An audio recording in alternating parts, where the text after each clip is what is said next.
حول ولا قوة إلا بالله العلي العظيم حسبنا الله ونعم الوكيل نعم المولى ونعم النصير أعوذ بالله من الشيطان الرجيم بسم الله الرحمن الرحيم الحمد لله الذي يؤمن الخائفين وينجي الصالحين ويرفع المستضعفين ويجزع المستكبرين ويهلك ملوكا ويستخلف آخرين والصلاة والسلام على رسول ثقلين محبوب رب المشرقين والمغربين جد الحسن والحسين نبينا سيدنا أبي القاسم محمد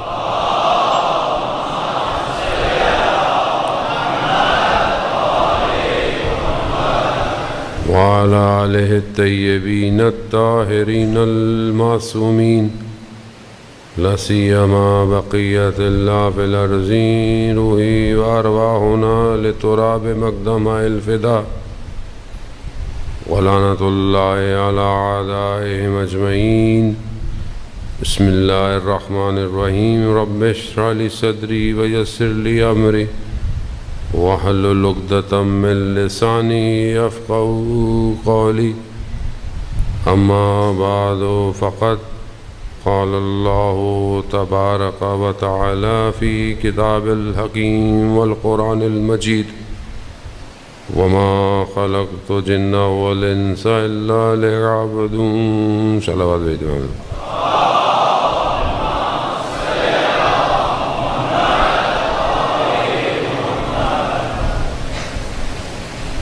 عزیزان محترم، پروردگار قرآن میں ارشاد فرماتا ہے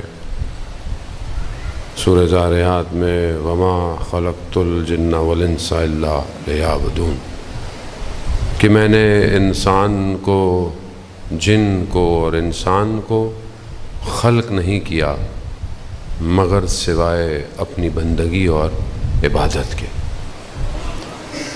وہ اسی بندگی اور عبادت کے لیے، اسے گامزن کرنے کے لیے، اسے اپنا بندہ بنانے کے لیے پروردگار نے اپنے انبیاءوں کو بھیجا، ہادیوں کو بھیجا، اوصیاؤں کو بھیجا، اولیاؤں کو بھیجا، اور اسی نبوت کی جب کڑی ختم ہوئی تو اس کے بعد امامت کے سلسلے کو جاری رکھا۔ خدا اپنی مخلوق سے محبت کرتا ہے، خدا نہیں چاہتا اس کی مخلوق جو ہے وہ مشکل میں ہو، پریشان ہو۔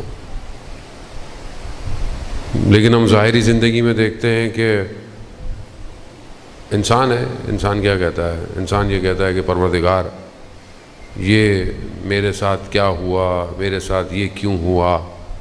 جیسے ہم لوگ عام زندگی میں بعض اوقات کوئی عمل اچھا کرتے ہیں یا کوشش کرتے ہیں، مولانا صاحب ہم تو ادھر بھی زیارت پہ گئے، ادھر بھی گئے، ہم نے تو یہ عمل 40 دن کیا، وہ کیا، مگر پھر بھی جو ہے وہ ہمارا تو خدا لگتا ہے کہ دیکھ ہی نہیں رہا۔ ہم ذرا سا کوئی نیک کام کرتے ہیں اور اس پر طلبگار ہو جاتے ہیں خدا سے، خدا کی بارگاہ میں، کہ جیسے یہ بھول جاتے ہیں۔ میں قرآن داستان ہے، آپ نے سنی ہے، قرآن کے واقعات ہیں۔ پروردگار قرآن میں احسن القصص بیان کر رہا ہے، بہترین قصے خدا قرآن میں بیان کرتا ہے۔ حضرت ایوب کا واقعہ آپ نے سنا ہوا، پروردگار نے امتحان میں ڈالا۔ پہلے کیا کیا؟ پہلے مال دولت ثروت خدا نے لے لی، باغ کھیتی باڑی سب جو تھی سب، پھر اولاد مریض ہو گئی، آہستہ آہستہ سب ختم، خود بھی مریض ہو گئے، سب حضرت ایوب نے برداشت، مطلب صبر کیا، کچھ نہیں۔ پھر ایک وقت آیا کہ لوگوں نے تانے دینا شروع کر دیے، جیسے ہماری زندگی میں بھی ہوتا ہے نا۔ میں کہیں گیا ہوا تھا تو وہاں بریکٹ میں، کیونکہ اپنی زندگی سے داستانوں کو کورلیٹ نہ کرو تو پھر سمجھ میں نہیں آتی، کسی نے کہا مولانا وہ ہمارے صرف بیٹے ہیں، بیٹی نہیں ہے گھر میں، اور لوگ ہمیں کہتے ہیں خدا آپ کے اوپر رحمت نہیں کر رہا۔ لوگ تو کہیں نہیں روکتے، لوگوں کی زبانوں نے تو انبیاؤں کو نہیں چھوڑا، ہم کہاں ہیں؟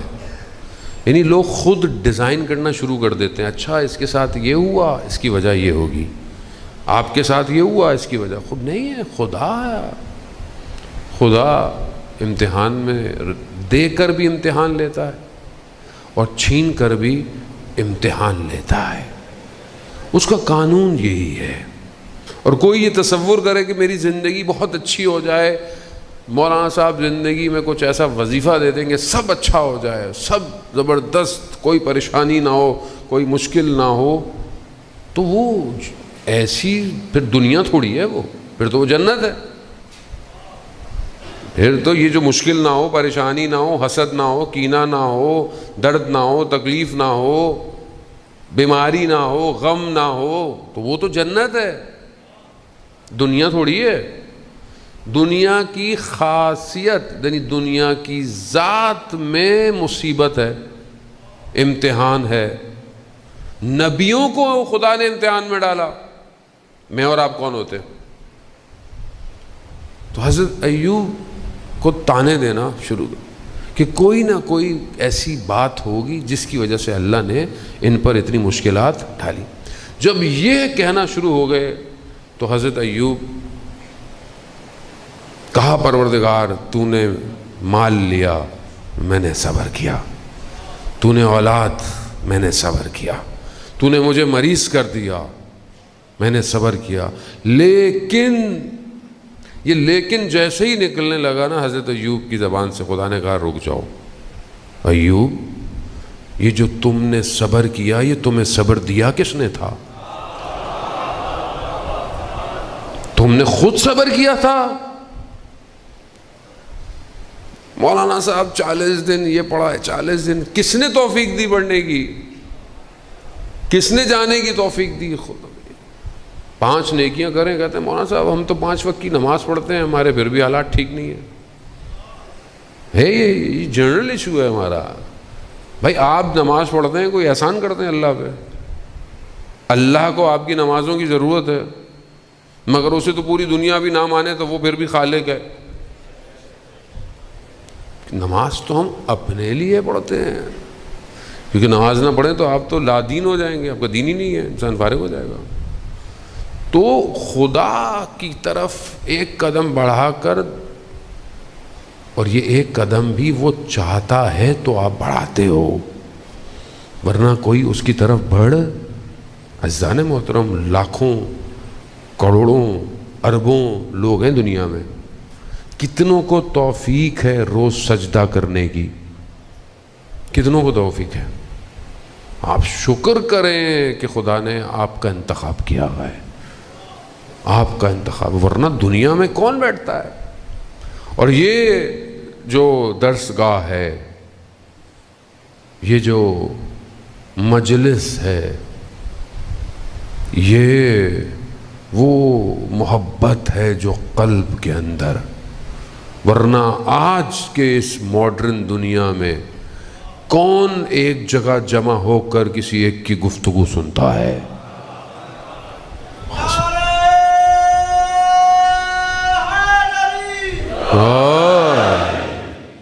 وہ کون سنتا ہے؟ کون جمع ہوتا ہے؟ آج دیکھیں پوری دنیا میں لوگ جمع ہوئے ہیں، یہاں پہ دوسرے امام بارگاہ، ادھر جائیں، پوری دنیا میں۔ اور یہ آج کی بات نہیں ہے کبھی، لیکن یہ خدا کا شکر کریں، خدا نے امنیت دی، نعمت دی، سیکیورٹی، سب کچھ ہے، آپ بیٹھے ہوئے ہیں، لیکن ایسے ایسے جگہ جائیں جہاں پر لوگ نہیں ہیں، مومنین نہیں ہیں، وہاں لوگ کتنے کتنے کلومیٹر، 100 کلومیٹر چل کر آ کر ایک جگہ پہنچتے ہیں کہ عزاداری ہو جائے، عزاداری ہو جائے۔ اب تو حالات بہت بہتر ہیں، اب تو آپ آن لائن ہے، اب آپ اگر نہیں بھی ہے، مجھے بھی کل پرسوں کسی نے میسج کیا، کسی جگہ پر ویسٹ میں ایسی جگہ پر ہے جہاں شاید آس پاس مومنین نہیں ہے، امام بارگاہ نہیں ہے، تو کہنے لگے مولانا صاحب جب سے یہاں آئے ہیں اس محرم میں تو بس یہ جو آن لائن مجلس ہیں یہی آسرا ہے ہمارے لیے۔ تو وہ اب تو یہ آپشن ہے، پہلے تو یہ نہیں ہوتا تھا، لیکن پھر بھی لوگوں نے حسین ابن علی کے ذکر کو جاری رکھا، اور یہ ہمارا کمال نہیں ہے، یہ ان کا کمال ہے جنہوں نے ہمارا انتخاب کیا ہوا ہے کہ ہمارے ذکر کو جاری رکھو۔ ذکر کی حفاظت خود خدا کرتا ہے اور کوئی نہیں کر سکتا عزیزان مومنین۔ پروردگار نے اسی انسان کو کمال پہ پہنچانے کے لیے یہ اولیاء کا سلسلہ جاری کیا، ورنہ انسان نہیں پہنچ سکتا۔ قرآن جہاں بہت ساری جو ہے وہ آخرت کی تصویر کھینچ رہا ہے، کینوس، قرآن کی بہت ساری آیتیں قیامت کے منظر کو بیان کر رہی ہیں۔ اسی طرح ایک آیت ہے پروردگار، یقیناً سورہ اسراء کی آیت ہے، پروردگار اس کہہ رہا ہے کہ کچھ لوگ ہوں گے کہ جن کے دائیں ہاتھ میں کتاب دی جائے گی اور وہ اس کو کھولیں گے، اور اس کو کھولنے کے بعد وہ سر بلند ہو کر جو ہے وہ بہشت کی طرف چلے جائیں گے۔ اسی طرح اس آیت میں قرآن کی پروردگار یہ نہیں کہہ رہا کیونکہ جو دوسرے لوگ ہیں ان کے بائیں ہاتھ میں کتاب دی جائے گی، کچھ میں کتاب بائیں ہاتھ میں، کچھ میں کہا گا کہ اس کے علاوہ جتنے بھی لوگ ہیں وہ قیامت میں نابینا ہوں گے۔ میں نے پہلے بھی آپ کی خدمت میں عرض کیا، کتاب روایات میں شیخ صدوق نے بھی اس کے ذیل میں روایات بیان کی ہیں، کتاب پر مختلف بحث ہے کہ یہ کتاب کیا ہے۔ یہ جو کتاب ہے کہ جس پر اعمال انسان کے ثبت ہوں گے، لکھے ہوئے ہوں گے، وہ کہتے ہیں یہ کچھ اور نہیں، یہ امام ہے، امام جو اس دنیا میں ان اماموں کے پیچھے کہ جسے خدا نے ہدایت کے لیے قرار دیا، اگر ان کے پیچھے چلیں گے تو خدا ان کو قیامت والے دن بچا لے گا، اور جو اس دنیا میں ان اماموں کو نہ پہچان پائے وہ قیامت والے دن بھی نابینا اٹھائے جائیں گے۔ اب یہ ہمارے اپنے اوپر ہے کہ ہم اپنی زندگی کے اندر کس کو اپنا امام مانتے ہیں۔ امام کسے کہتے ہیں عزیزان محترم؟ یہ معاملہ کسی فرقے کا، کسی گروپ کا، کسی دین کا نہیں ہے، یہ معاملہ اس سے بہت وسیع ہے۔ امام کی ضرورت ہے امت کو، اور بغیر امام کے امت کو چلایا نہیں جا سکتا۔ نظام الہی ہے، یہ کائنات خدا نے بنائی ہے، خدا بہتر جانتا ہے اس کو کیسے چلانا ہے۔ اس میں میری آپ کی ناراضگی کی ضرورت ہی نہیں ہے کہ خدا نے اس کو کیوں بنایا، خدا نے پہلا شخص بھی اتارا تو نبی تھا، یعنی ہدایت کے بغیر خدا کسی کو نہیں چھوڑتا۔ آخری نبی کے بعد کوئی نبی نہیں آئے گا، رسول خدا ختم مرتبت ہیں، آخری نبی ہیں، نبوت ختم ہو گئی، نبوت کوئی نہیں آئے گی، مگر آخری نبی نے جاتے جاتے ایک نظام دے دیا۔ اب کسی نے اس کو بہت مضبوطی سے پکڑ لیا، کسی نے اس کو تھوڑا ہلکا ہلکا پکڑا، لیکن پکڑا ہوا ہے سب نے، اس لیے اختلاف کی ضرورت نہیں ہے، لوگ مانتے ہیں۔ ہمارا مسئلہ یہ ہے کہ جب لوگ مانتے ہیں تو ہم کہتے ہیں ہمارے جیسا کیوں نہیں مانتا، جتنا مان رہا ہے اسے ماننے دیں۔ ابھی ہم سب کو اس کا انتظار کرنا ہے جو غیبت کے پردے میں ہے، اور وہ سب کا امام ہے۔ سارے فرقے، سارے مسلک اس کو مانتے ہیں، سب کا عقیدہ ہے، سب اس کو مانتے ہیں، اور نام بھی ایک ہی ہے، حسب نسب بھی ایک ہی ہے۔ فرق صرف اتنا ہے کہ کچھ لوگ کہتے ہیں کہ وہ پیدا ہوں گے اور کچھ لوگ کہتے ہیں کہ وہ پیدا ہو چکے ہیں. شخص ایک ہی ہے، اور ظاہر ہے جب کوئی ظہور کرے گا تو پیدا ہو کے ہی کرے گا، تو اس میں کوئی اتنی اختلافی بات نہیں ہے. اس لیے کہتا ہوں وسیع کریں ذہن، وسعت کریں. ضرورت کیوں ہے اس امام کی کہ جو الہی نمائندہ ہے؟ ضرورت کیوں ہے؟ عزیزان محترم، انسان کی سرشت میں ہے کہ اسے شہر میں رہنا ہے، مدنی، یعنی انسان ایسا نہیں ہے پہاڑوں میں چلا جائے اکیلا زندگی گزارے. خدا نے اس کو بنایا ایسا ہے کہ اسے ایک دوسرے کی ضرورت ہے. اسی لیے قرآن، سنت وہ قوانین ڈرائیو کر رہی ہے کہ جو ایک معاشرے میں ضرورت ہے. یعنی آپ کا دوسرے پہ حق کیا ہے، لین دین کے معاملے کیسے ہونے چاہیے، فلانا عقد کیسے ہونا چاہیے، فلانی چیزیں کیسے ہونی چاہیے، سب. ہمسائے کا حقوق کیا ہے، کام کرنے والے کا حق کیا ہے، غلام کا کیا ہے، آقا کا کیا ہے. کیوں؟ کیونکہ اسلام جانتا ہے انسان کی نیچر میں یہ ہے کہ وہ ساتھ رہ سکتا ہے، ساتھ رہنا ہے، اکیلے نہیں رہ سکتا. شہر میں میکینک بھی چاہیے، ڈاکٹر بھی چاہیے، انجینئر بھی چاہیے، بڑھائی بھی چاہیے، موچی بھی چاہیے، سب چاہیے، سب ضرورت ہے. اب آپ سارے بچوں کو بولیں آپ ڈاکٹر بن جائیں، انجینئر، اتنے سارے ڈاکٹر ہو گئے. وہ میرا بیٹا بتا رہا تھا فلانے ملک میں بابا وہ اتنے لوگوں کو شوق ہے ڈینٹسٹ بننے کا کیونکہ پیسے زیادہ ہیں. تھوڑے دنوں بعد جو ہے وہ دانت ہی کسی کے خراب نہیں ہونے والے، تو ڈینٹسٹ کے پاس کون جائے گا؟ معاشرہ کلیکٹیو چلتا ہے، کلیکٹیو. اس نیڈ کو سامنے خدا جانتا تھا، خدا خالق ہے، اس کو رکھتے ہوئے خدا نے ہادیوں کو بھیجا ہے. انسان خود قانون نہیں بنا سکتا. انسان جو بھی قانون بنائے گا اس میں اس کا فائدہ ہے کہیں نہ کہیں. آپ کے سامنے آج جو کرسی پہ بیٹھتا ہے وہ اپنوں کو نوازتا ہے، کل کوئی اور بیٹھے گا وہ اپنوں کو نوازے گا. جس کے پاس قانون آتا ہے وہ قانون توڑ دیتا ہے. کوئی اپنے ملک میں قانون کو رکھتا ہے لیکن دوسرے ملک میں اس قانون آپ کے سامنے ہے. ویسٹ کے ملکوں کے جو مطلب اپنے آپ کو کہتے ہیں بہت مہذب ہیں، ان کے ملک کے قوانین دیکھیں آپ کیا کرتے ہیں. وہ دوسرے ملکوں میں آ کے وہ حملے کرتے ہیں، اٹیک کرتے ہیں.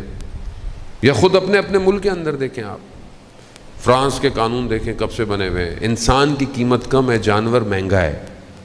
جانور کی قیمت زیادہ ہے، انسان کی قیمت نہیں ہے. ایسے میں انسان کیا قانون بنائے گا؟ ایک ہی ملک نے کتنے سو سال آپ دیکھیں پوری دنیا کے خطے پہ حکومت کی ہے. کیا کیا ہے؟ لوٹ، چوری، کیا کیا؟ سب لے گئے، نکل گئے. قانون کون بنائے؟ کون؟ خدا چھوڑ دے ایسی. خدا نے کیا 1,24,000 کو اس لیے بھیجا تھا یہ کچھ بھی کرتے رہیں، ایک دوسرے کو مارتے رہیں، کاٹتے رہیں، پیٹتے رہیں، کہیں پیٹرول کی دولت کی وجہ سے، کہیں کسی دولت کی وجہ سے، کسی وجہ سے نہیں. تو اس کا مطلب ہے کہ زندگی بے ہدف ہے. خدا نے زندگی ایسی بنائی، خدا نے دنیا کو ایسی بنایا، تو پھر پروردگار تو نے کیوں بھیجا 1,24,000 پہ ہم پر؟ خدا بولے گا نہیں، میں نے پورا نظام دیا تھا، تم نے خود چھوڑا ہے. میں نے غدیر میں تمہیں نظام دیا تھا، تم نے خود اس کو اس طرح ایکسیپٹ نہیں کیا جیسے کرنا چاہیے. ہر دور میں امام دیا. آج آپ کے سامنے دنیا چیخ رہی ہے، جنگیں ہو رہی ہیں، پانی کی جنگ، کھانے کی جنگ، پیٹرول کی جنگ آپ کے سامنے ہے. دنیا کے حالات. کون نجات دے گا اس بشریت کو؟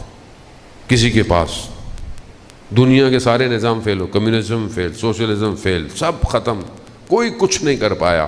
آپ کے سامنے رشیا ٹوٹ گیا، بکھر گیا. گورباچوف جب تھا اور امام خمینی کے بعد اس نے بندہ بھیجا جب انقلاب تھا، امام نے اس کو لیٹر لکھا تھا کہ میں تمہیں اسلام کی دعوت دیتا ہوں، دعوت. لیکن ان کو اپنی اتنی بڑی حکومت پہ وہ تھا، انہوں نے امام کا خط، مگر امام خمینی نے کہا کہ میں سن رہا ہوں کمیونزم کی ہڈیوں کو چٹختے ہوئے. کیا ہوا آپ کے سامنے؟ اور کس چیز سے ٹوٹا؟ یہ خود گورباچوف نے بعد میں کچھ سالوں کے بعد جب وہ کرسی پہ آیا، اس کے بعد اس نے کہیں امریکہ میں کہیں انٹرویو میں بتایا کیسے اتنا بڑا ملک ٹوٹ گیا، کیسے ٹوٹا۔ کو تھوڑا مطالعہ گیا ہے جوان، ماشاءاللہ آپ کو اللہ نے صلاحیت دی ہے، کچھ تحریکیں پڑھیں دنیا کی، انقلاب پڑھیں دنیا کے، فرینچ ریولوشن کو پڑھیں، 16 سینچری رونسانس کو پڑھیں تو صحیح کہ انسانیت کیسے آ رہی ہے، پڑھیں کس طرح استعمار نے کرسچینٹی کو صرف سنڈے میں ایک آدھا گھنٹے کا دین بنا دیا، کیسے بنا دیا؟ دین ہے، پورا ریلیجن ہے، اب کیا ہوتا ہے؟ صرف سنڈے والے دن، سنڈے کو کھلتا ہے۔ میں افریقہ کے ایک ملک میں گیا، بچہ تھا چھوٹا سا، اپنا مسجد میں آتا تھا، تو مولانا آئی ہیو ون کوسچن، میں اللہ بچہ ہے، منع تو نہیں ہے، سوال پوچھو۔ ہاں مولانا اسلام از ویری ہارڈ۔ میں نے کہا کیوں؟ کہہ رہا you have to pray 5 time daily, 5 نمازیں ڈیلی پڑھنی ہے۔ تو میں نے کہا، کہہ رہا کرسچینٹی کو دیکھیں کتنی آسان ہے، ہفتے میں ایک دفعہ جاؤ۔ دیکھیں بچے کو ذہن میں کیسی انگریزی کتابیں پڑھانے کا شوق ہوتا ہے نا، اچھی بات ہے، پڑھائیں۔ یا اللہم صلی علی محمد۔ میں نے اسے بولا کہ کیونکہ بھارت وہ جہاں کا رہنے والا تھا، وہاں ایک سٹون بہت فیمس ہے، صرف وہیں کا ہے وہ۔ تو اللہ نے میرے ذہن میں نے بچے کو میں کیا جواب دوں، نہ جواب دو تو بس کو اس کے لیے خدا نے مدد کی۔ تو میں نے کہا یہ تمہارے ہیں یہ سٹون چیزیں دیں، اس کو روکو، اس کو روکو۔ لیکن ہمیں ظاہر ہے ہمیں اس سے کیا، دنیا میں کیا ہو رہا ہے، مقصد ہمیں کیا، نہضت کربلا صرف ثواب کمانے کے لیے نہیں ہے، نہضت کربلا امام کے راستے پر گردن کٹوانے کے لیے تیار ہو آدمی، جگر کا خون دینا پڑتا ہے۔ وہی کیا آپ کے سامنے، اسلام کے ساتھ کیا کیا، یہ شکل کیوں دکھا رہے ہیں؟ تاکہ لوگ اسلام سے بھاگیں، اسلام کے قریب نہ آئے۔ خوب نجات کس کے پاس ہے؟ کون دے گا نجات؟ کون سا اسلامی سسٹم بھی ابھی جو ڈپلائڈ سسٹم ہے دنیا کے اندر، اسلامی، اپنے ہر کوئی اسلامی ملک ہے نا، بہت سارے ملک اسلامی ہیں، یہ بھی اسلامی ہے، وہ بھی اسلامی ہے، ساری اسلامی ملک ہیں، اسلام کہیں پہ بھی نظر نہیں آتا، سب اسلامی ملک ہیں۔ کون سا سسٹم کی طرف، سعادت کی طرف، ایک نار کی طرف لے کے جائے گا؟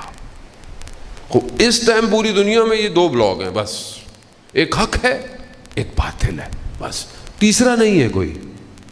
کربلا میں 2 ہی یہ چیزیں تھیں، یا حق تھا یا باطل تھا، درمیان میں کوئی نہیں تھا کہ مولا میں مطلب نہ آپ کی طرف ہوں نہ آپ کی، میں درمیان میں ہوں۔ درمیان نہیں ہے، دیر از نو گرے ایریا، یا بلیک ہے یا وائٹ ہے۔ اب ہم نے دیکھنا ہے کہ ہم کہاں کھڑے ہوئے ہیں اپنی زندگی میں، ہم بلیک کی طرف ہیں خدا نخواستہ، اور دنیا کو دیکھیں، دنیا کا بلاک دیکھیں، کون سا بلاک بلیک ہے، کون سا بلاک وائٹ ہے؟ آپ کے سامنے دنیا بہت تیزی سے مرجنگ چینجز آ رہی ہیں۔ آج کا مومن وہی ہے جسے پتا ہو کہ اپنے امام کے انتظار کے لیے کہاں پہنچنا ہے۔ اس میں کوئی فرقہ واریت کچھ نہیں ہے، یہ سب ہماری اپنی معذرت کے ساتھ دکانیں ہیں۔ ہر کسی نے اپنے اپنے ماننے والوں کو بزی رکھا ہوا ہے، ادھر نہیں آنے دیتا، وہ ادھر نہیں آنے دیتا، ہر مسلک فرقے۔ دیکھیں کیوں فرقہ واریت اس ٹائم بیسٹ ٹول ہے دشمن کے پاس قوموں کو بزی رکھنے کا۔ فرقہ واریت، آپس میں لڑاؤ، ذرا سی ایک بات کر دو آپس میں لڑ جائیں گے۔ کیوں عقل معوف ہوئی ہوئی ہے؟ کیوں نہیں سمجھتا میں دشمن کی سازش؟ کیوں نہیں میں قرآن سے خود درس کو لیتا اس ظالم؟ نظام ایک ہی ہے۔ کیسے ہو سکتا ہے کہ پروردگار اتنی بڑی کائنات بنائے اور بغیر ہادی کے کائنات کو چھوڑ دے؟ ہو ہی نہیں سکتا۔ رسول خدا حضرت محمد مصطفیٰ صلی اللہ علیہ وآلہ وسلم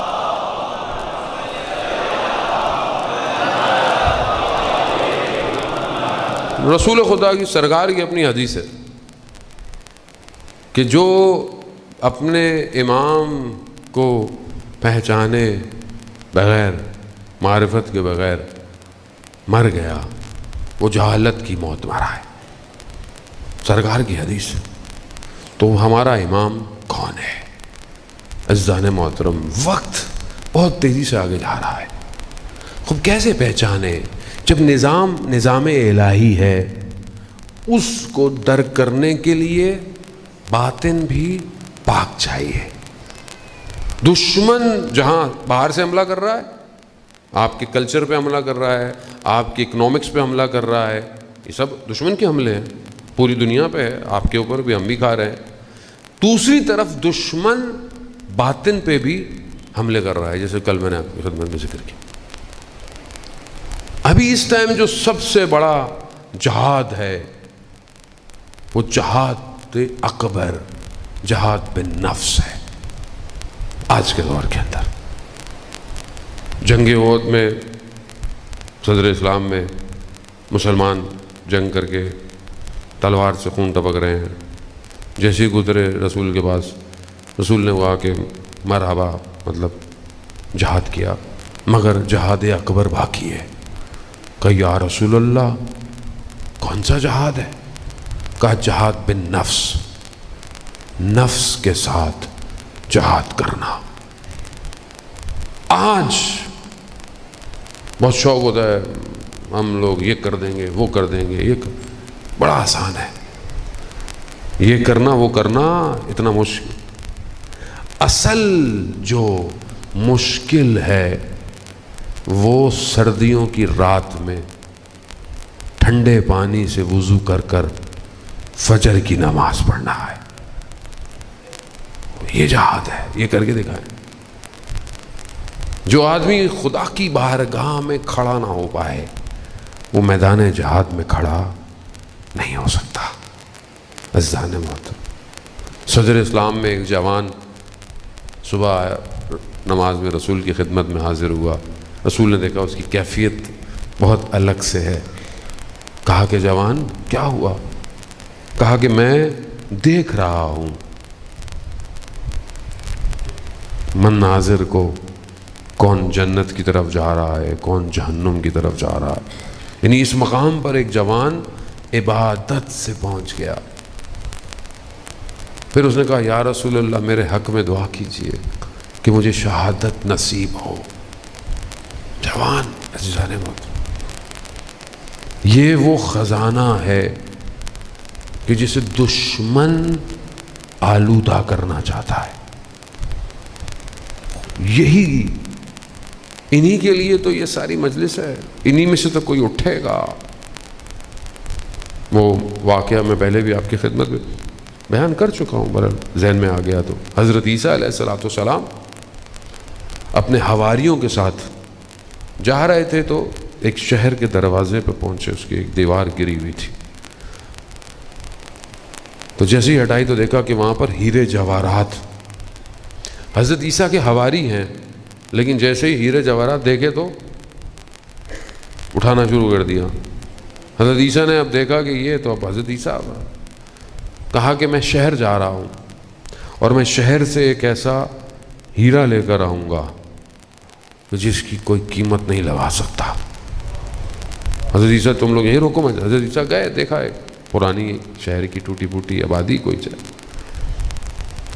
چھوٹا سا گھر، گئے، بوڑھی سی عورت، کہا کہ میں نہیں جانتی حضرت عیسیٰ ہیں؟ کہا میں مسافر ہوں، میں کہاں بیٹھ؟ کہا میرا بیٹا ہے وہ مزدوری کرنے گیا ہے، وہ آئے گا۔ تو جیسی آیا وہ جوان، دیکھا اس کے چہرے پر کرب ہے، کرب، ایک درد میں ہے۔ نبی خدا کی پہچان گئے۔ کہا جوان کیا مشکل ہے؟ کہا نہیں کوئی مشکل نہیں۔ کہا بتاؤ شاید میں تمہاری مشکل حل کروں۔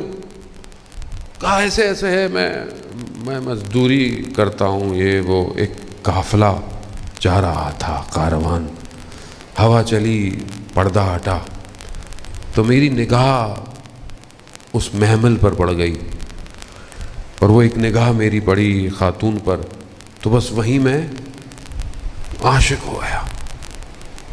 لیکن جب میں پیچھے پیچھے پہنچا تو وہ یہاں کے جو سلطان ہے، جو بادشاہ ٹائپ، اس کا کاروان تھا، اور وہ اس کی بیٹی ہے، اور اب یہ قرب اندر کھائے جاتا ہے۔ میں تو غریب سا آدمی، میں کیا کروں؟ حضرت عیسیٰ نے کہا یہ تو کوئی مسئلہ ہی نہیں، کہا میرے ساتھ تم چلو باہر نکلے، کہا پتھر جمع کرو، تشت میں جمع کیا۔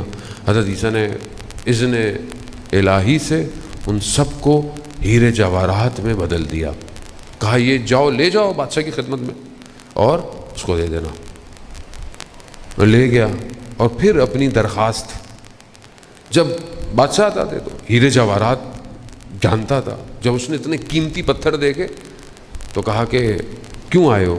کہا کہ رشتے کے لیے۔ کہا میں دے دوں گا، ایک اور ایسا تشت لے آؤ۔ وہ پھر آیا، حضرت عیسیٰ کے لیے کوئی مسئلہ ہی نہیں تھا، دوبارہ بنایا، لے گئے۔ ادھر شادی ہو گئی، جب سب ہو گئی تو اس بادشاہ نے دیکھا جوان اچھا ہے، اپنا سارا تخت تاج اس کو دے دیا، اب تم فقیر بادشاہ بن گیا۔ حضرت عیسیٰ کو بولا کہ حضرت عیسیٰ کو دیکھا، حضرت عیسیٰ نے بولا اچھا میں اب چل رہا ہوں۔ کہہ رہے کہاں جا رہے ہیں؟ ابھی تو اچھی زندگی گزارنے کے دن آئے ہیں۔ کہا نہیں، یہ زندگی کوئی مقصد نہیں ہے۔ کہا کیوں؟ کہا اس سے بھی بڑی اور چیزیں ہیں۔ کہا کیا ہے؟ کہا خدا کی بندگی ہے۔ اس جوان نے کہا کہ مجھے تخت و تاج دے کر آپ خود جو ہے وہ بندگی، اس نے سب چھوڑا، حضرت عیسیٰ کے ساتھ چلنا شروع ہوا۔ اب حواری سوچ رہے ہیں کہ کوئی ہیرا آئے گا، کوئی جواہرات آئیں گے۔ جیسے ہی پہنچے تو کہا کہ وہ کہاں ہے جو قیمتی ہیرا آپ لینے گئے تھے؟ کہا وہ قیمتی ہیرا اس جوان کا قلب ہے جس میں خدا بستا ہے۔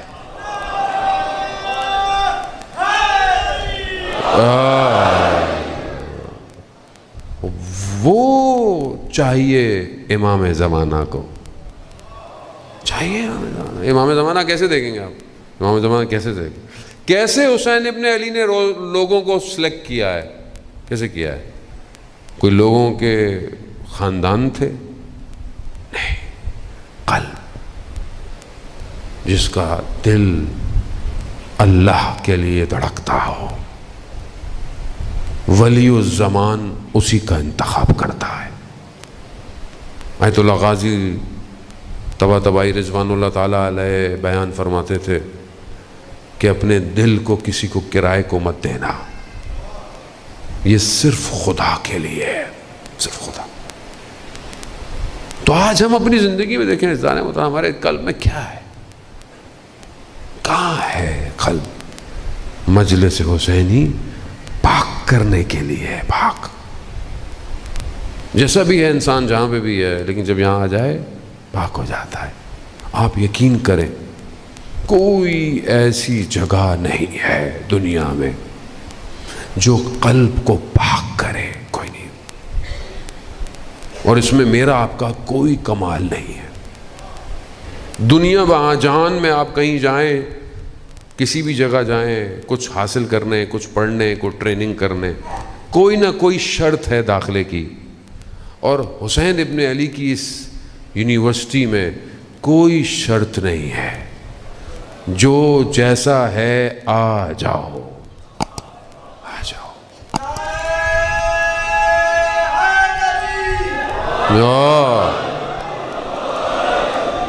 آ جاؤ۔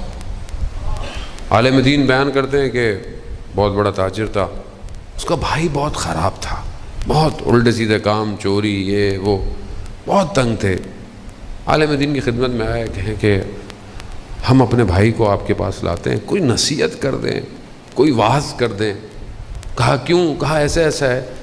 کہا جب ایسا ایسا ہے کسی کی سنتا تو میری نصیحت بھی کوئی کام نہیں کرے گی۔ تو کہا کیا کریں؟ کہا ایک کام کرو، کہا اسے کربلا لے جاؤ، اسے کربلا لے جاؤ، اگر وہاں کچھ ہو گیا تو بس پھر ہو سکتا ہے، ورنہ خیر۔ وہ چلے گئے، واپس آئے، وہ تاجر جو تھا مولانا کی خدمت میں آیا، تو اس نے بولا کیا ہوا؟ کہا کہ ہاں ہم اپنے بھائی کو لے کے گئے، کچھ بھی نہیں ہوا اس میں، بین الحرمین۔ لیکن جیسے ہی حرم سید الشہداء میں داخل ہوا نا، زارو قطار رونے لگا، روتا رہا، پھٹ گیا بالکل۔ کہا اچھا ہاں، کہا بس پھر سر جھکائے چلتا، تو کہا پھر تو بہت اچھا ہو گیا، اب ایسا کرو تم اسے لے آؤ، میں نصیحت کر دیتا ہوں۔ کہا حاجی آغا نصیحت کی اب ضرورت نہیں ہے۔ کہا کیوں؟ کہا جب وہ وہاں اتنا رو رہا تھا نا، گریے کر رہا تھا، تو ہم نے بولا اسی رونے اور گریے کے واسطہ اپنے آپ کو بدل دو۔ کہا اس نے بھی وہیں قسم کھائی کہ آج کے بعد میں کوئی غلط کام۔ حسین ایک نگاہ کسی پہ ڈال دے، حر علیہ السلام ہو جاتا ہے، ایک نگاہ۔ یہ لاکھوں کروڑوں لوگ اس ٹائم دنیا میں، نہ صرف پاکستان، ہندوستان، مڈل ایسٹ، افریقہ، امریکہ، کینیڈا، اس طرف آسٹریلیا، نیوزی لینڈ، اس ساؤتھ ایشیا، ایسے ایسے ملک ہیں آپ نے نام نہیں سنے ہوں گے، ایسے ایسے ملک ہیں۔ ایسی میں جگہوں پہ گیا ہوں کہ مجھے خود تصور نہیں تھا کہ یہ دنیا کے نقشے میں بھی ہے کہ نہیں ہے، ایسی جگہ پر، مگر نگاہ حسین لوگوں کو منقلب کر رہی ہے۔ تو یہ کیا ماجرا ہے؟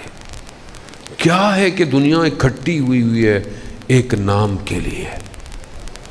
دل تڑپتا ہے کسی طریقے سے کربلا پہنچ جاؤں میں، روزی میری کربلا ہو، رزق اللہم ارزقنا کربلا، پروردگار تو میرے رزق میں کربلا لکھ دے۔ کیا ہے؟ کیوں ہے؟ کیوں آدمی تڑپتا ہے؟ کیا ہے کربلا میں؟ کروڑوں لوگ پیدل چل رہے ہیں، اربعین، خدا ہم سب کو نصیب کرے۔ ہر شخص، دنیا کی پورا میڈیا پہنچا ہوا ہوتا ہے، یہ تو پتہ نہیں، اب تو خیر بہت ہی کو تھوڑا میڈیا جو بہت ہی بغض رکھتا ہو تو چھپاتا ہے، ورنہ تب چھپنے والا معاملہ پوری دنیا کا میڈیا پہنچا ہوا ہے، بڑے بڑے چینل، ہر کوئی رپورٹر، ویلاگر، ہر کوئی پہنچا۔ ماجرا کیا ہے؟ ہو از حسین؟ حسین کون ہے؟ یہ کون ہے کہ جس کے لیے لوگ اپنی جیب سے پیسے دے کر جا رہے ہیں، اور پیسے دے کر بھی التماس کرتے ہیں، بھیک مانگتے ہیں کہ خدا کے لیے مولا بلا لے، مولا بلا لے، پیدل چلوں گا، کہیں بھی سو جاؤں گا۔ پیسے والا شخص ہو، امیر شخص ہو، رستے میں مٹی پہ سو جاتا ہے، بستر پہ سو جاتا ہے۔ جو زندگی میں پیدل نہیں چلا ہوتا وہ بھی پیدل چل رہا ہے۔ جو جس کے پاس ہے وہ عراقی پورا سال کماتا ہے، پورا سال کیوں کماتا ہے؟ چند دن کے لیے کہ امام حسین کے زائروں کو میں کھلاؤں گا، پورا سال کماتا ہے۔ کیا ہے حسین؟ دنیا کی کوئی حکومت ایک دن کروڑوں کو کھانا نہیں کھلا سکتی، مگر یہ حسین کی حکومت ہے۔ کھانا اتنا ہوتا ہے کہ لوگ کہتے ہیں آپ لے جائیں، آپ لے جائیں۔ عزیزان محترم، یہ معاملہ دنیاوی نہیں ہے، خدا کے لیے اسے فرقوں میں مت بانٹیں۔ خود امام حسین علیہ السلام نے یہ، اور ایک روایت جو ہے مختلف ہے کہ چھوٹے سے ہیں اور رسول کی خدمت میں آئے۔ اس کا ایک حصہ میں نے آپ کو چند دن پہلے بیان کیا۔ جیسے آئے رسول خدا احترام میں، محبت میں کھڑے ہوئے، راوی نے کہا کہ یا رسول اللہ یہ بچہ ہے 4-5 سال کا، آپ خاتم الانبیاء۔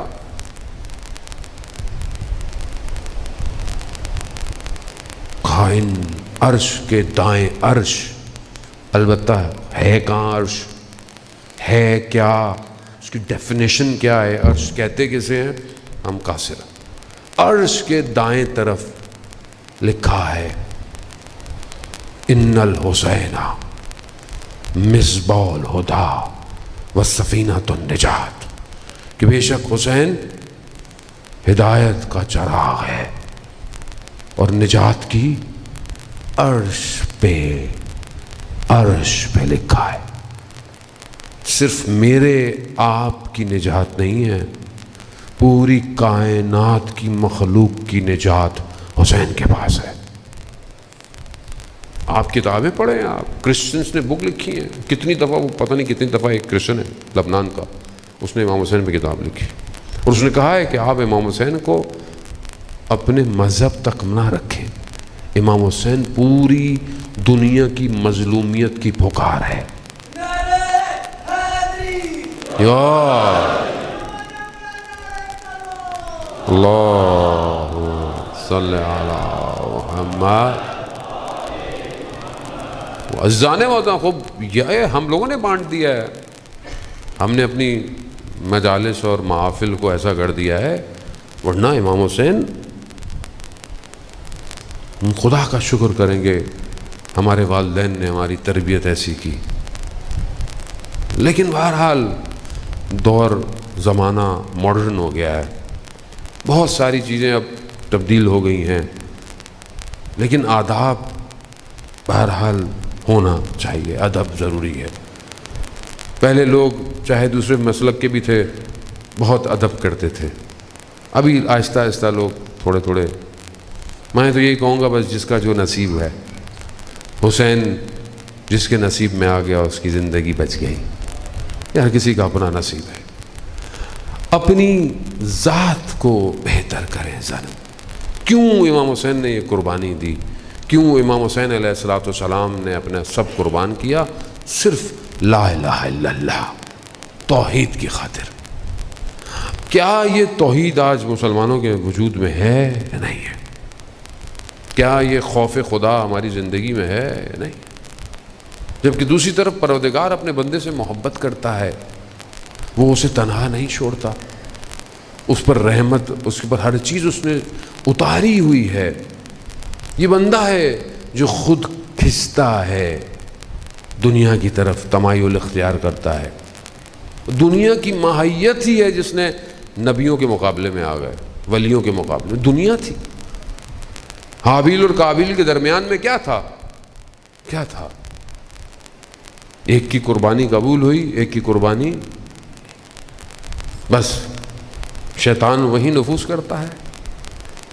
خدا کی مرضی، خدا جس کو قبول کرے۔ اخلاص اور خلوص تھا، نہیں ہوئی پہلا معاملہ، اس کے بعد آپ کے سامنے آہستہ آہستہ آہستہ آہستہ آہستہ انبیاؤں کو جو تکلیف ہوئی کس نے دی ہے؟ دوسری مخلوق تھوڑی تھی، دنیا نہیں جگہ دیتی آپ کو۔ آج بھی دنیا برداشت ہی نہیں کر رہی ہے، آج دنیا کو برداشت نہیں ہے، آج دنیا کی طاغوتی نظام کو برداشت نہیں ہے کہ اسلام جو ہے وہ ترقی کرے۔ اس لیے آپ دیکھیں آپ کے آس پاس، آپ کے اطراف، اور آج جب ہم دیکھتے ہیں ہمارے اپنے حکمراں، اگر آپ کو نظر آتا ہے کہ اچھا کام نہیں کر رہے ہیں، کیا ہے؟ دنیا ہے اور کیا؟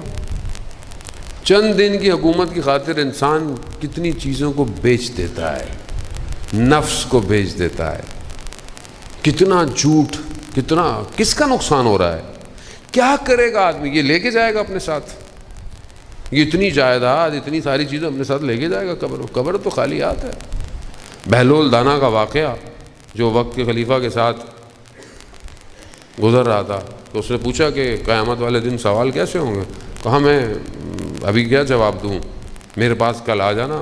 دیکھا ایک جگہ اس نے لوہے کی اس نے گرم کیا ہوا، کہا کہ سوال ایسے ہوں گے، گرم دھیکتا ہوا ہے، اس پہ کھڑے ہو اور اپنا نام اور جو تمہارے پاس ہے وہ بتاؤ۔ بہلول دانا خود چلے گئے، اپنا نام بتایا، کیا تھا جو تھا، نام بولا، واپس آ گئے۔ اور وہ سلطان اپنے جاؤ حشم کے ساتھ، نام ہی اتنا بڑا ہوتا ہے، پاؤں جل گیا، بتاتے کیا کہ یہ تھا، وہ تھا، یہ تھا، وہ تھا۔ اب آپ بتاتے نا یہ فلانا وہ فلانا، نام شروع ہوتا ہے فلانا ڈاکٹر، یہ وہ چیف منسٹر، فلانا فلانا فلانا فلانا، یہ وہ، پھر یہ گھر، یہ گاڑیاں، یہ گھر، یہ گاڑیاں۔ قیامت ایسی ہے، پاؤں جل گیا۔ جتنا بوجھ ہلکا ہوگا اتنا آسانی ہوگی، اور اگر مال ہے بھی تو حلال ہو، حلال حلال لقمہ نہیں تھا امام کے سامنے والوں کا. یہی تو وجہ ہے. امام نے کیا کہا؟ امام نے کہا تمہیں کیوں میری بات سمجھ میں نہیں آ رہی روز عاشورہ؟ کیونکہ تمہارے شکموں میں حرام لقمے ہیں. حرام. آج آپ دیکھیں قوموں کو برباد کرنے کے لیے کیا کیا جاتا ہے؟ حرام. حرام کو ہم کر دو. حرام لقمہ. کربلائی کاظم قم المقدسہ قبرستان نو کے اندر ان کا روزہ قبر مطہر ہے.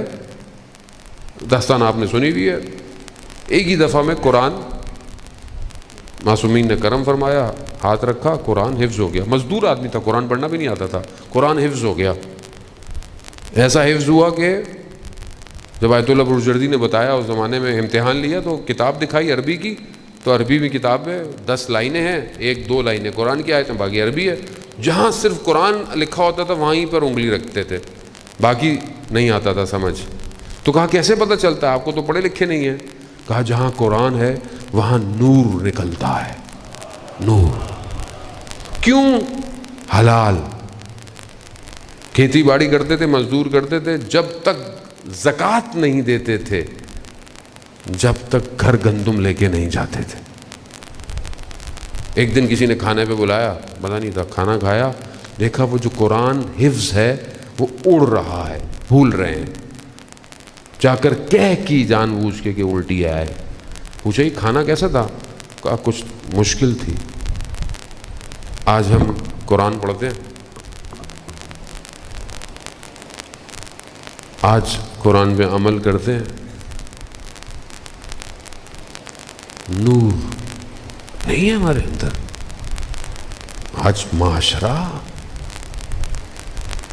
ظاہر حلیہ ڈیفینیشن نہیں ہے. مجھے آپ لاکھ خوش کرتے رہیں, مولانا آپ کا چہرہ بڑا نورانی ہے, میں جانتا ہوں میں اندر سے کیسا ہوں. دنیا کی روشنیاں, یہ چکا چوندھ مجھے روشن نہیں کر سکتے. میں آپ کے لیے روشن ہوں. ملائکہ کے لیے روایت ہے وہی گھر روشن ہوتا ہے جس گھر میں قرآن کی تلاوت ہوتی ہے. امام قرآن ہے. شب عاشور قرآن پڑھنے کی مہلت مانگی گئی ہے, خیموں میں قرآن کی تلاوت تھی. میں کتنا قرآن, میں نے پہلے بھی عرض کیا تھا, کسی نے سوال بھی پوچھا تھا کہ وہ کون سی پیج یا اپلیکیشن ہے, کہ میں نے عزیزان محترم دوستوں نے بہت زحمت کی, 7 منٹ 6 سے 7 minute daily video with text audio سب ملا کے قرآن کی تفسیر ہے. 6 دن کنٹینیو آتی ہے. سبیل قرآن یوٹیوب پہ چینل ہے, سبیل قرآن. تقریباً ہمارا ٹارگٹ ہے کہ 3 سے 5 سال میں اگر کوئی شخص دیکھے ایک تفسیر اس کی ختم ہو جائے گی. ہم لوگ بھی جذباتی نہیں ہے کہ 1-2 دن میں آپ کو تفسیر ختم. ہمیں بھی پتہ ہے آپ کے پاس ٹائم زندگی میں نہیں ہے. 7 منٹ ڈیلی, لیکن نہیں ہوتے آدمی کے پاس. یہ بھی پریکٹیکل میں آپ کو بتا رہا ہوں. 3 منٹ ڈیلی دیں, 300 دنوں میں تقریباً آپ کا قرآن سبیل قرآن پہ ختم ہو جائے گا. 3 منٹ نہیں میرے پاس, 7 منٹ نہیں ہے میرے پاس. پھر میں کہتا ہوں اللہ کی راہ میں میں جہاد کروں گا. کہاں کروں گا میں, کس سے کروں گا میں؟ آج میرے ہاتھ میں موبائل ہے, اس پہ آتی ہوئی تصویر پہ تو میری انگلی رکتی نہیں کہ میں اس کو اگنور کر دوں. تو میں اپنے اس انگلیوں کو وقت کے امام کے لیے کٹواؤں گا؟ نہیں کٹتی. اندر پاکیزگی ڈالیں. دنیا ہمیں آلودہ کرنا چاہتی ہے. حرام لقمہ, حرام تعلقات, حرام یہ ٹی وی میڈیا آپ کے سامنے ہے. ہر کوئی نفس کا غلام ہے.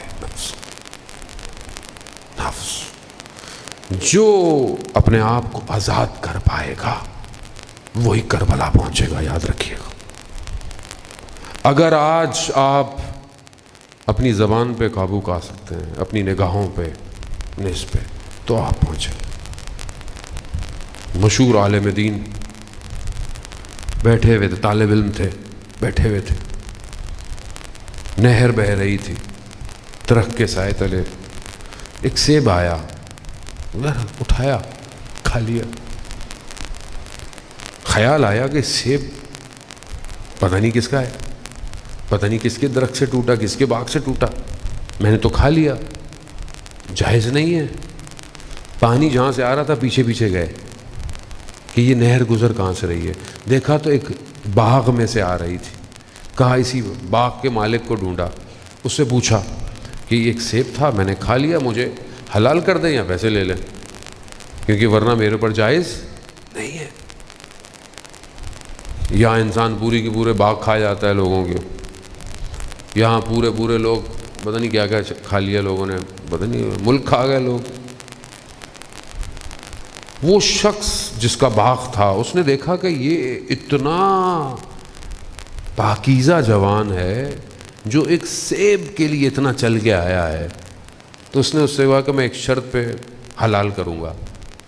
کہا میری بیٹی ہے ایک جو نابینا ہے، جو بہری ہے، جو گنگی ہے، اس سے شادی کرو گے تو میں حلال کھاؤں گا۔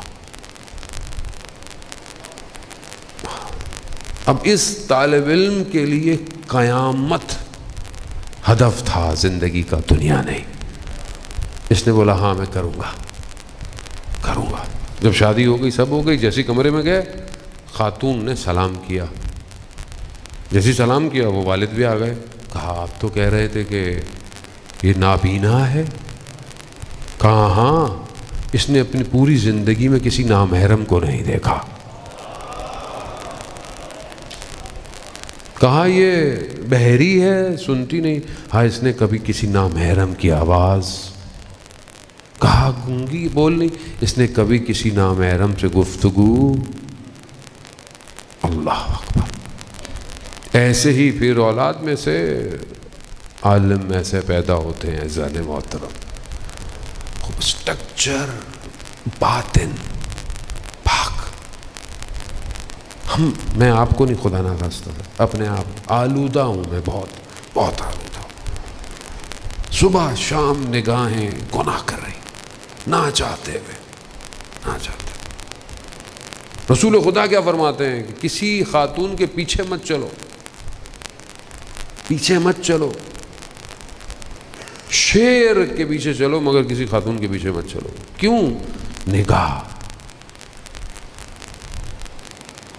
آج ہم گناہ پتہ ہی نہیں ہے گناہ ہو رہا ہے، حلال ہو مکس ہو گیا ہے سب۔ یہی تو وہ زمانہ ہے جس کے لیے رسول خدا کی حدیث تھی، اپنے اصحاب کو کہا کہ ایسا زمانہ آئے گا ایک نیکی کرنا اصحاب کے 50 نیکیوں کے برابر تھا۔ کہا کیوں؟ کہا ایک نیکی کرنا ایسا ہوگا جیسے ہاتھ پہ انگارہ رکھنا۔ یہی زمانہ ہے وہ۔ آج آپ کے سامنے آپ سچ بول نہیں سکتے، سچ کو دفاع نہیں کر سکتے، کسی کو سمجھا نہیں سکتے، کسی کو نصیحت نہیں کر سکتے۔ یہ تو امام حسین کا کرم ہے جو آپ اتنی دیر بیٹھے ہوئے نصیحتیں سنتے ہیں، ورنہ کوئی نصیحت نہیں سنتا، بیٹا نہیں نصیحت سنتا۔ تو آپ کو امام حسین نے بٹھایا ہوا ہے، میں نے نہیں بٹھایا ہوا۔ اور اس طرح کی مجلسوں میں تو پتہ نہیں کوئی اللہ نے کوئی جادو چلایا ہے، ورنہ تو آج کل تو لوگ ایسی مجلس میں نہیں سنتے۔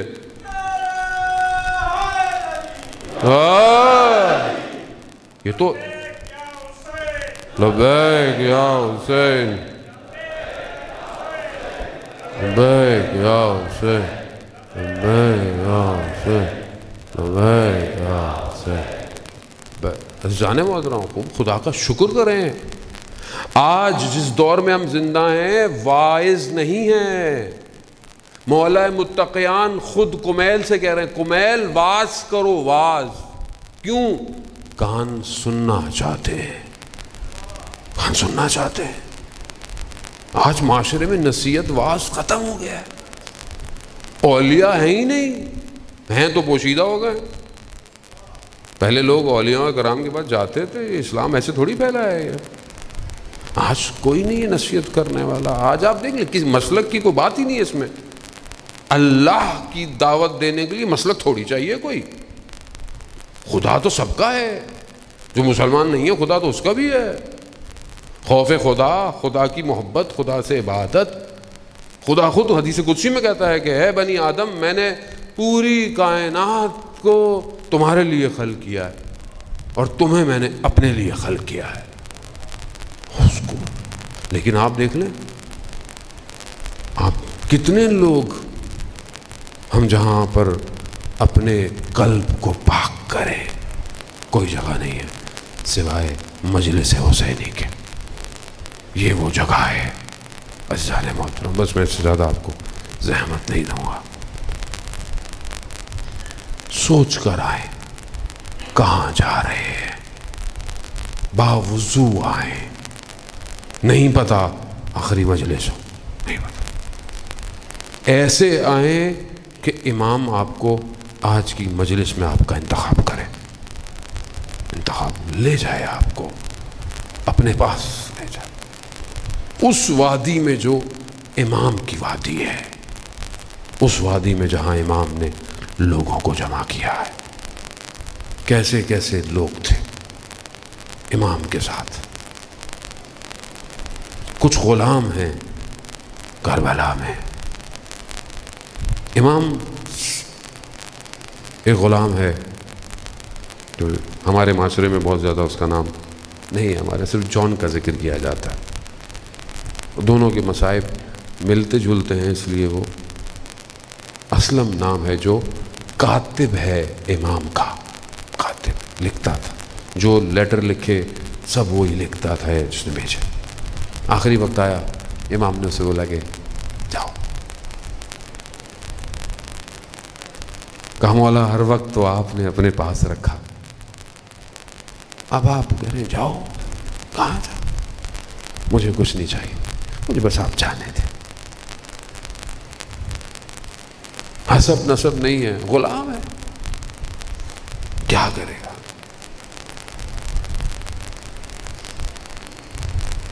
جان نے بھی یہی کہا. جان حضرت ابو ذر کے غلام تھے. امام نے انہیں بھی کہا کہ جاؤ جان جاؤ. جان نے کہا مولا میں اس لیے چلا جاؤں کہ میرا رنگ سیاہ ہے، میں سیاہ پوست ہوں، میرے بدن سے خوشبو نہیں آتی، میرا حسب نسب بنی ہاشم نہیں ہے. مولا کی آنکھوں میں آنسو آ گئے. اللہ اکبر. حسین نہیں، جاؤ جاؤ جان جاؤ. جان گئے، جان گرے. امام بدن پہ جان کے پہنچے. جان کا سر اپنے ذہنوں پہ رکھا، خون کو صاف کیا. جان کو توقع، کہا جان نے مجھے بھیج دیا امام نے، بڑی بات ہے. کربلا دیکھیں نا آپ، کہاں حبیب ابن مظاہر، مسلم بن اوسجا، انہی میں جان ادھر جا رہا ہے نا. جان اور کہاں جا رہا ہے جان. وہاں امام نے بدن پہ جا کے اس کے دعا کی، پروردگار اس کے چہرے کو سفید کر دے، اس کے بدن کو معطر کر دے، اور اسے ہمارے حسب نسب کے ساتھ اٹھا. تو حسین ایسا ہے، ہم نہیں سمجھ پائے غربت حسین. 7 محرم سے جب یہ پانی بند ہوا ہے، بس ایک جملہ ہے، اگر تصور کیا جائے کہ پانی بند ہونے سے لے کر پیاس کب بجھی ہے لوگوں کی، کب بجھی؟ آپ خود سوچیں، ذہن میں سوچیں، کب بجھی پیاس؟ پیاس تب بجھی جب وہ شہید ہو گیا. اور جو جتنی دیر میں شہید ہوا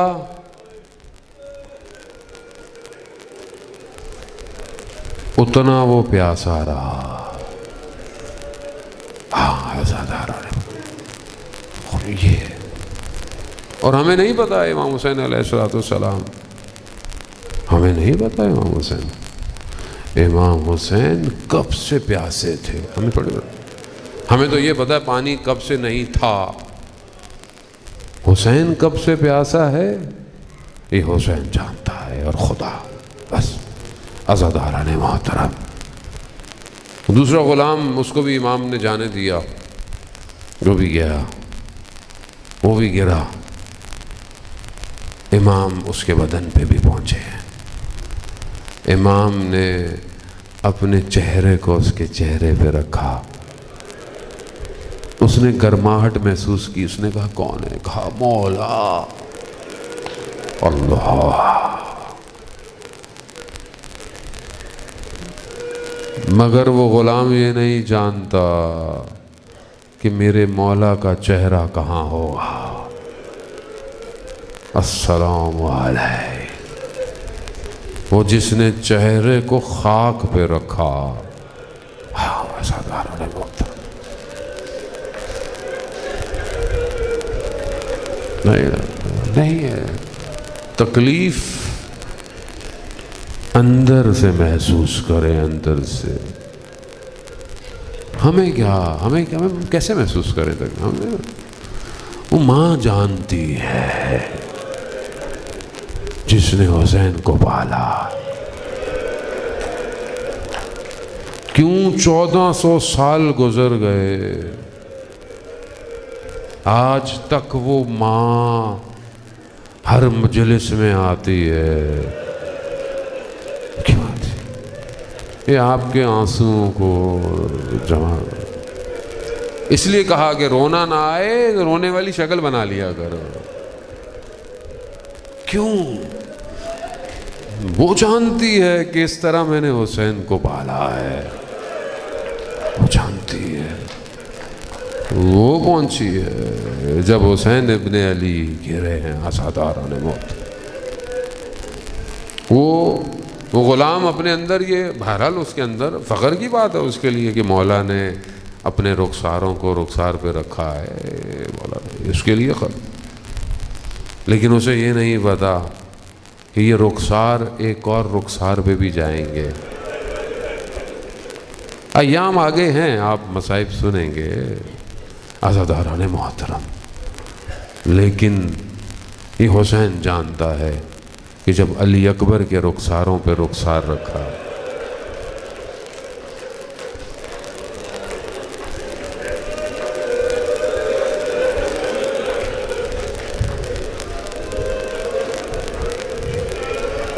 جوان بیٹے کا درد ہمیں نہیں پتا.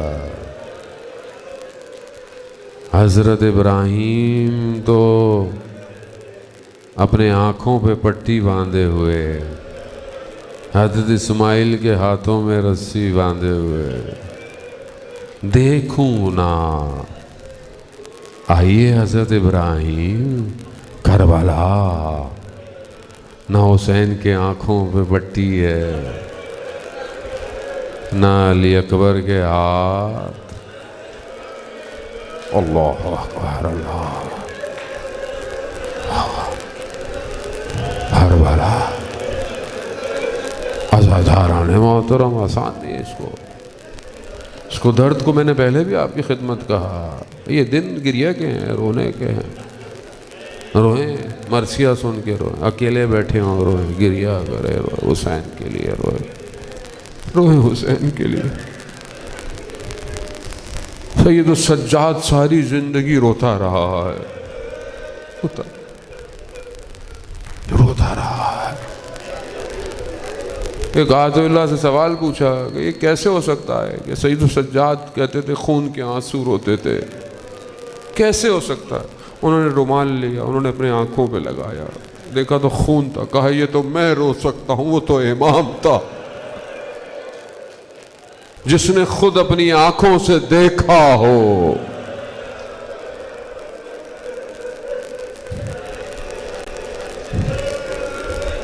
جس نے خود دیکھا ہو. وہ کیوں نہ روئے سجاد. ہاں سادھارن محترم، کربلا گریا اور بکا ہے، یہ پاک کرتی ہے، یہ ضروری ہے. گھروں کو فرش عذاب بنائے. حسین کسی فرقے کا نہیں ہے، حسین رسول کا نواسا ہے، جس کے لیے ہر نبی رویا ہو وہ حسین ابن علی ہے. بس عزاداران محترم، بہت لوگ آئے گرے،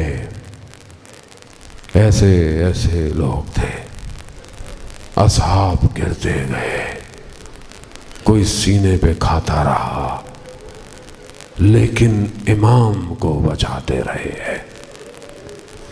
مگر سلام ہو ان لمحات پر کہ جب کوئی نہیں ہے.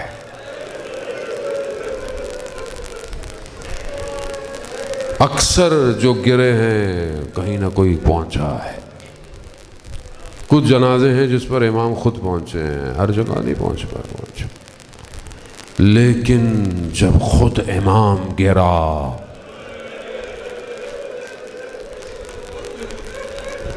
بس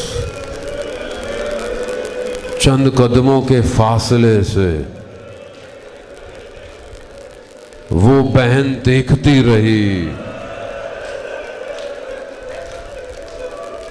کہ میری ماں کی آخری نشانی تھی کربلا.